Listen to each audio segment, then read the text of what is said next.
अस्सलाम वालेकुम to all of you. कैसे हैं आप लोग? ठीक ठाक हैं, खैरियत से हैं। और जैसे कि आप जानते हैं कि अगस्त का महीना स्टार्ट हो गया है और जैसे कि जो इसमें आज़ादी आने वाली है, तो आज जो मैं आपको जिस टॉपिक के बारे में डिस्कस करूँगी वो है दो कौमी नज़रिया। और दो कौमी नज़रिए क्या है और इसके बारे में दोबारा से एक रिकॉल होनी चाहिए, एक अवेयरनेस होनी चाहिए। दो कौमी नज़रिया जो है सिर्फ किताबों में पढ़ने की चीज़ नहीं है, ये कितना ऑथेंटिक है और कितना एप्लीकेबल है आज भी हमारे ज़िंदगी में। और इसके बारे में हमें बार बार रिकॉल करना चाहिए अपने माइंड में कि जो है ना, ये दो कौमी नज़रिया क्या था और किसके तहत ये बनाया गया था और इस पर अमल करना कितना ज़रूरी है। तो ज़रूर आज मेरी आप वीडियो देखें और उसमें आपको पता चलेगा कि दो कौमी नज़रिए का असल और बुनियादी मकसद क्या है। दो कौमी नज़रिया सबसे पहले 1857 की जंग आज़ादी के बाद, जो कि पहली जंग अज़ीम थी, उसके बाद पेश किया था सर सैयद अहमद ख़ान ने 1867 में। ये उस दौर की मैं बात बता रही हूँ जब कि मुग़लिया दौर था और सर सैयद अहमद ख़ान ने ये नज़रिया पेश किया था। इस नज़रिए के तहत बर्र-ए-सग़ीर पाक व हिंद में दो कौमें आबाद थीं, जिसमें एक मुसलमान थी और एक हिंदू थी। दो कौमें आबाद थी, तो उसमें सर सैयद अहमद ख़ान ने अपना ये नज़रिया पेश किया था कि चूँकि मुसलमानों के रस्म व रिवाज, रहन सहन, तरीक़ा और हर चीज़ अलग है, लिहाजा उनके लिए एक अलग वतन बनाया जाए। लिहाजा इससे ये बात साबित होती है कि पाकिस्तान बनने की जद्दोजहद जो है वो 1857 के बाद जो जंग आज़ादी थी जब से ही शुरू हो गई थी और जो कि अमल में आया 1947 में। और दो कौमी नज़रिया दोबारा जिन्होंने पेश किया था वो थे हमारे मुफक्किर पाकिस्तान डॉक्टर मोहम्मद अल्लामा इकबाल, जिनके बारे में मैंने आपको पहले भी बताया। उन्होंने ये इलाहाबाद के मुकाम पर 1930 में ये दो कौमी नज़रिया दोबारा से पेश किया, जिसमें दोबारा से ये बात रिकॉल हुई कि पाकिस्तान के जैसे पाकिस्तान या कोई ऐसी मुमलिकत बनाई जाए जो कि मुसलमानों के नाम पर हो और मुसलमानों की जहाँ पे आज़ादी के साथ उनको रहने की इजाज़त हो, उनके रहन सहन, उनके तरीक़े और हर चीज़ पर वो आज़ादी के साथ अमल कर सके। तो ये था दो कौमी नज़रिया जिसके ऊपर आज हमने बात की है।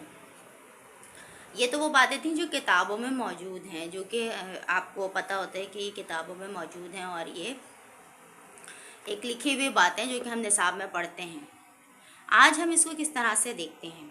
आज भी हम लोग एक जिसे कहते हैं कि एक जंग की सूरत हाल में है। जी, मेरा ये वीडियो बनाने का मकसद सिर्फ यही है कि आजकल की जो जनरेशन है ना, आजकल के जो बच्चे हैं जो कि बहुत ज़्यादा जो है सोशल मीडिया पे एक्टिव रहते हैं, तो कम से कम उनको इस बारे में हमारी बेसिक नॉलेज हो, उन्हें मालूम हो कि ये दो कौमी नज़रिया क्या था, कब पेश हुआ था, किस सन में पेश हुआ था, किसने पेश किया था और जो है इसके बानी कौन थे। तो मेरा वीडियो बनाने का मकसद यही है कि उन चीज़ों को आज के दौर में मैं एप्लीकेबल करके दिखाऊं कि वो किस तरह से एप्लीकेबल है। तो आज भी हमको पाकिस्तान को एक मुकम्मल इस्लामी मुमलिकत बनाने के लिए अभी भी हमें जद्दोजहद करनी है। जद्दोजहद इस तरह करनी है कि हमें अपने अंदर जो है ये सलाहियत पैदा करनी है कि हमें देखना होगा कि आया कि हम एक पक्के और सच्चे मुसलमान हैं या नहीं हैं और किस तरह से हम पाकिस्तान का एक शहरी बन सकते हैं, किस तरह से हम इसे एक इस्लामी मुमलिकत बना सकते हैं। एक इस्लामी मुमलिकत के क़याम के लिए ये बहुत ज़रूरी है कि हमारे अंदर ये शऊर हो कि हम ये दो कौमी नज़रिए को दिमाग में बैठा लें, बल्कि इनको हर रोज़ रिकॉल करें अपने माइंड में कि पाकिस्तान क्यों बना था। पाकिस्तान इसलिए बना था कि वो एक इस्लामी मुमलिकत है और इसको इस्लाम के नाम पे हासिल किया गया था और मुसलमानों का मुल्क है।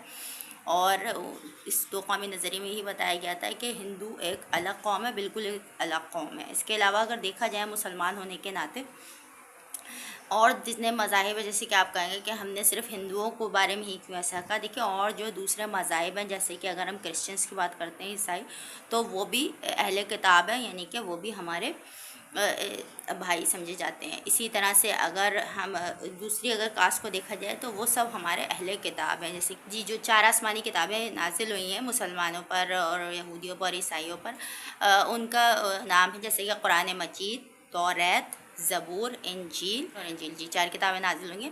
ان چاروں کتابوں کے ماننے والے جو ہیں وہ بھی ایک سلسلے سے جڑے ہوئے، جیسے کہ جیسے جیسے دین آتا گیا، جیسے جیسے دین کی سمجھ ہوتی گئی، پیغمبر کرام آتے گئے، ان کے اوپر کتابیں نازل ہوتی رہیں، تو یہ ایک دین کا ہی سلسلہ تھا، تو یہ سب ہمارے سلسلے میں شامل ہے۔ یہ سب اس ہسٹری کی عکاسی کرتے ہیں، ان سب کا موجود ہونا اس بات کا ثبوت ہے، یہ نشانی ہے ایک طرح سے کہ جو ہے نا اسلام کس طرح وجود میں آیا، کیسے first step, second step, third step, اور پھر لاسٹ میں جا کے جو ایک مکمل دین بنا وہ دین اسلام تھا، جو کہ آج موجود ہے۔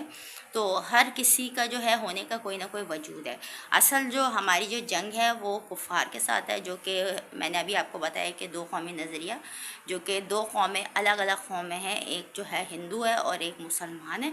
تو ہمیں جو اصل جو ہماری جو فائٹ ہے وہ صرف ایک ہندوؤں سے ہے یا ہندوؤں کے مذہب سے ہے، اور اصل جو مذہب ہے وہ دین اسلام ہے، اور ہمیں یہ اپنی بیسکس کو جاننا ہوگا کہ ہم نے یہ ملک کیوں حاصل کیا تھا۔ ہم نے یہ ملک اسلام کے نام پہ حاصل کیا تھا، اور یہ اللہ کا مذہب ہے اور اللہ کا دین ہے، اور اللہ چاہتا ہے کہ ہم اسی دین پہ قائم رہیں اور اپنے ملک کو مکمل طور پہ ایک اسلامی مملکت بنائیں، اور یہی ہمارا بنیادی مقصد ہونا چاہیے۔ تو میرا آج کے ویڈیو بنانے کا مقصد یہی تھا کہ بچوں کو یہ بات سمجھ میں آئے کہ 2 قومی نظریہ کیا ہے، اور آج کے دور میں وہ کس طرح سے اپلیکیبل ہے، اور اس کے کیا کیا مقاصد ہیں۔